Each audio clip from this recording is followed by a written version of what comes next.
A chuva martelava o para-brisa enquanto Lucas dirigia pela estrada de terra. 3 da manhã. O cemitério de Santa Helena surgia à frente como uma mancha negra contra o céu tempestuoso. Ele não queria estar ali. R$ 200, murmurou para si mesmo, apertando o volante até os dedos doerem. Só preciso dos 200 malditos reais. A aposta estúpida começara no bar, 4 horas antes. Seus amigos, ex-amigos agora, apostaram que ele não teria coragem de passar a noite inteira no cemitério abandonado. O lugar estava fechado há 15 anos, desde que encontraram um coveiro enforcado no depósito de ferramentas. Suicídio, disseram, mas Lucas conhecia as histórias. Todo mundo na cidade conhecia. Diziam que o coveiro, seu Marcelo, enlouquecera nos últimos meses de vida. Começou a cavar buracos aleatórios à noite, murmurando sobre mantê-lo adormecido. Encontraram cadernos em sua casa depois da morte, páginas e páginas de símbolos estranhos e avisos delirantes sobre algo antigo enterrado sob o cemitério. A polícia arquivou tudo como demência. A cidade tentou esquecer. Mas então, os jovens começaram a desaparecer. 5 em 3 anos. Todos entraram no cemitério à noite. Nenhum jamais saiu. Câmeras de segurança instaladas pela prefeitura paravam de funcionar misteriosamente. Cães farejadores se recusavam a passar pelo portão, uivando e recuando. Eventualmente, a cidade simplesmente soldou as correntes e fingiu que o lugar não existia. Lucas precisava do dinheiro. Estava devendo 3 meses de aluguel. Sua mãe precisava de remédios, e aqueles idiotas no bar sabiam disso, provocando-o até que ele aceitasse o poligusto. O portão de ferro gemia ao vento. Estava entreaberto. Impossível. A corrente jazia no chão, cortada com algo que não deixou marcas de serra ou maçarico. Simplesmente cortada, como se fosse manteiga. Lucas desceu do carro, a lanterna tremendo em sua mão. O feixe de luz cortou a escuridão, revelando lápides inclinadas e cruzes quebradas. A chuva transformara o solo em lama negra, que sugava suas botas a cada passo. Ele ativou o celular para gravar, prova para aqueles bastardos de que realmente ficou ali. Mas a tela piscou e apagou. Bateria cheia 30 segundos atrás. Agora, morta. Ótimo, resmungou. Perfeito. Crack. Lucas congelou. O som viera de trás de um mausoléu de mármore coberto de musgo. Passos lentos, arrastados. E havia algo mais, um chiado molhado como carne sendo arrastada por pedra. Tem alguém aí? Sua voz saiu fraca, engolida pelo trovão. Silêncio.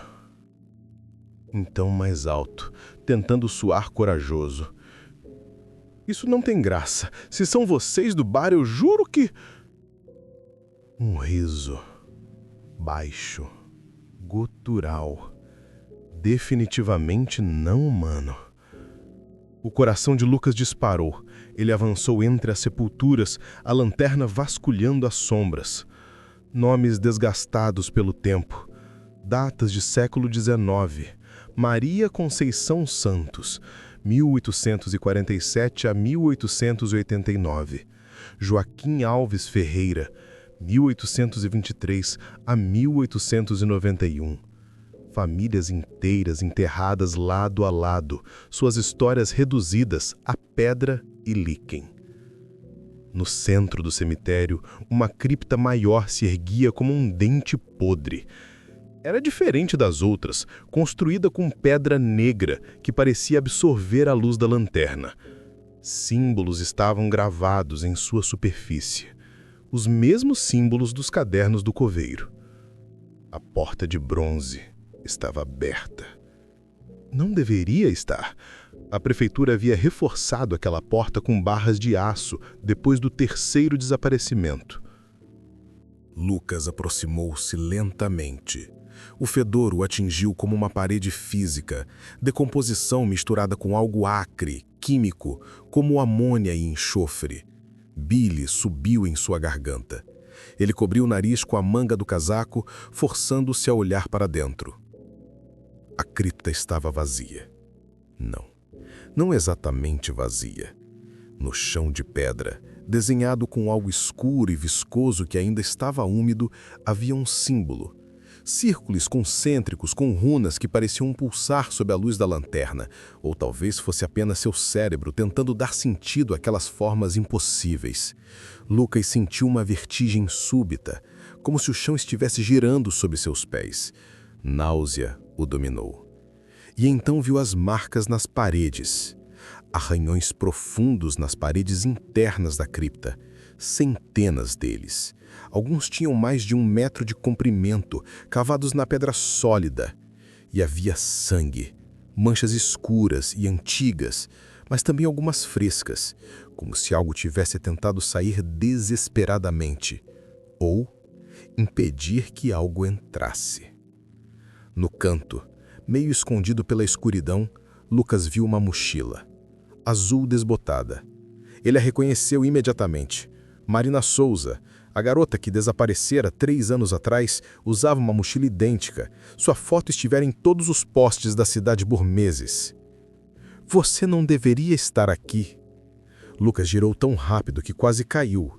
Uma mulher estava parada na entrada da cripta, bloqueando a única saída.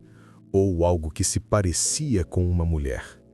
Seu vestido branco estava em trapos, encharcado pela chuva, mas era o rosto que o fazia tremer. Pálido demais. Pele com a textura de cera derretida. Olhos grandes demais, completamente negros, sem íris ou pupilas. E quando ela sorriu, havia dentes demais em sua boca. 2, 3 fileiras de dentes pontiagudos. O cemitério está fechado, disse ela, a voz como vidro sendo arrastado por concreto. Você precisa ir embora. Agora. Eu só vim por uma aposta. Vou embora agora. Desculpe incomodar. Lucas tentou passar por ela, mas a mulher não se moveu. Seus olhos negros o fixavam com intensidade perturbadora. Tarde demais.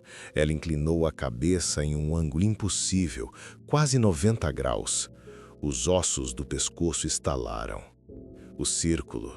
Que círculo? Eu não fiz nada. O símbolo no chão. Sua voz estava mudando, ficando mais rouca, mais distante.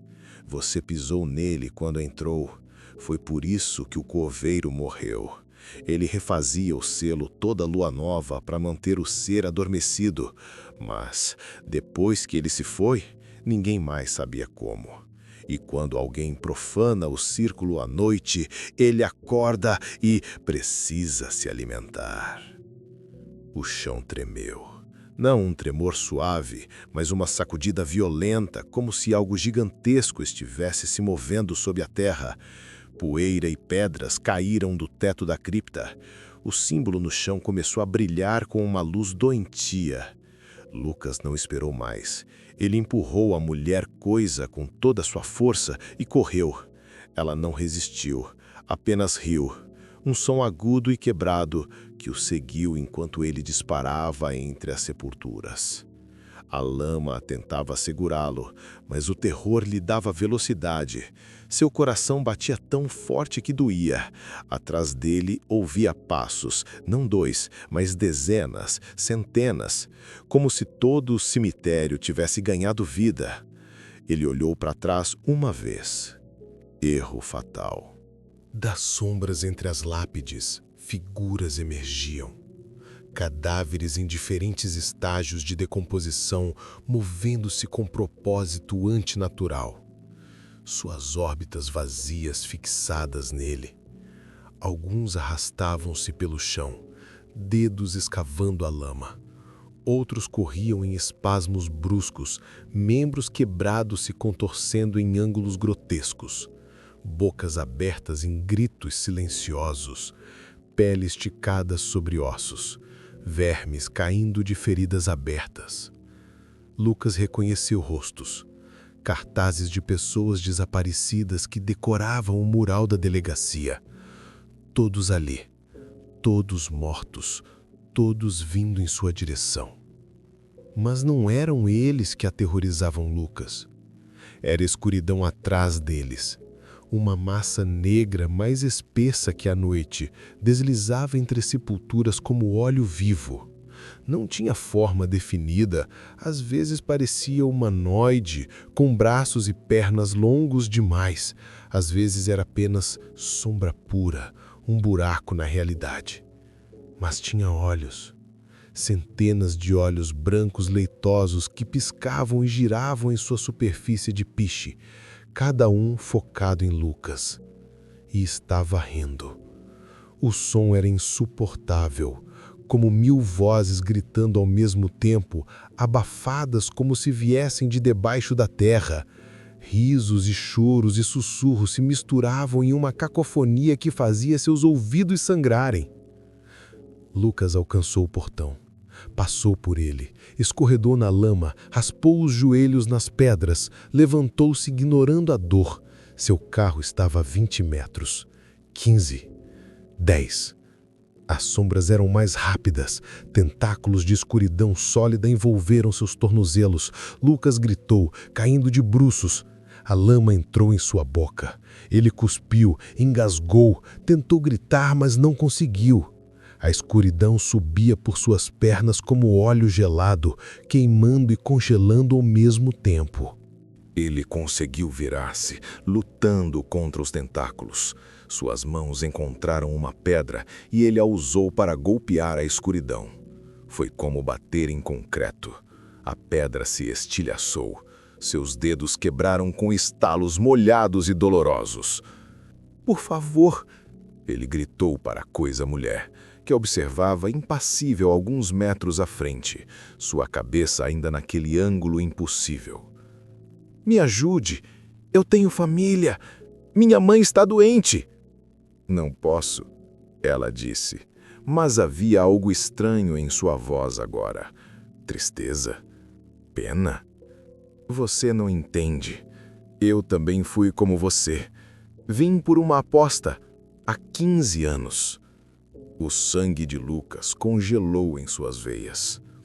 "Meus amigos me desafiaram. R$ 200, disseram. Só preciso ficar até o amanhecer. Simples." Ela riu, um som quebrado e vazio. "Depois vieram os outros, 5 ao todo, todos por dinheiro, todos burros como eu." Ela apontou para as figuras mortas que se aproximavam lentamente, formando um círculo ao redor de Lucas. "Reconhece alguém?" Lucas reconheceu. Marina Souza, a garota da mochila azul, desaparecida 3 anos atrás. Sua foto estivera em todos os postes. Ela agora o fitava com órbitas vazias, metade do rosto comido por vermes, a mandíbula pendurada por um único tendão.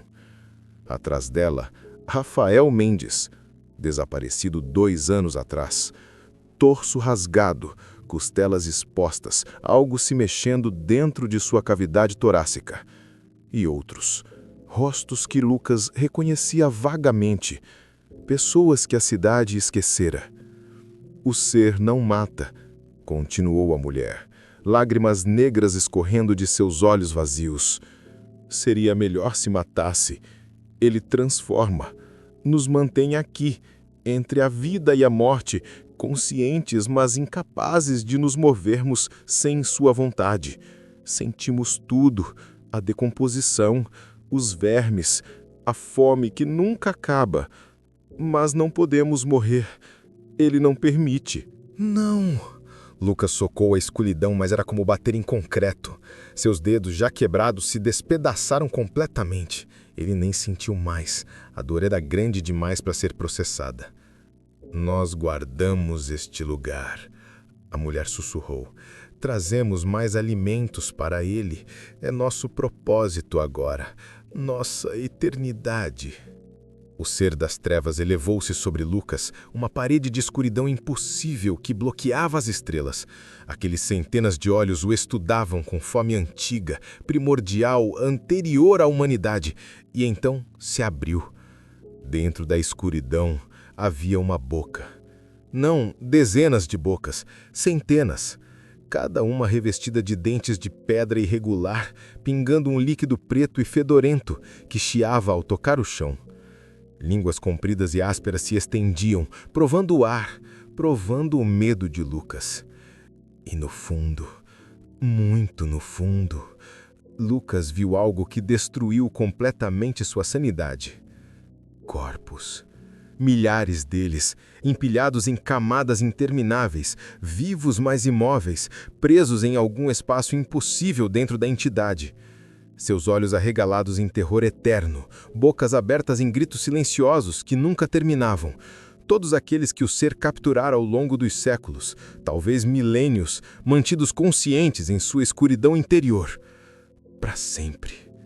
Alguns eram recentes, pele ainda intacta. Outros eram quase esqueletos, mas ainda se mexiam, ainda piscavam, ainda tentavam gritar. Havia crianças ali, idosos, famílias inteiras. Todos presos, todos conscientes, todos sofrendo eternamente dentro do ser. E Lucas entendeu. Ele não seria apenas morto, seria adicionado àquela coleção de tormento eterno. Não!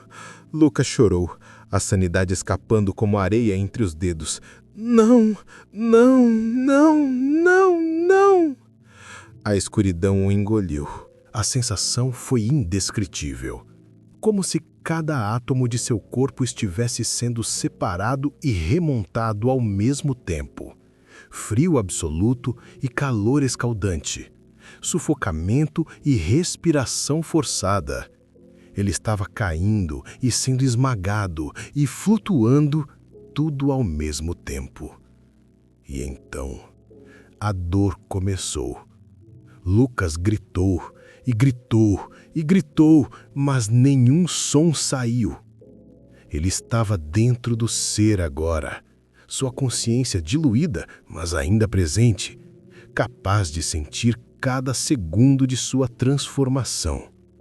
Sua carne apodrecendo, seus ossos se reconfigurando, sua mente sendo fragmentada em milhares de pedaços, cada um consciente e aterrorizado.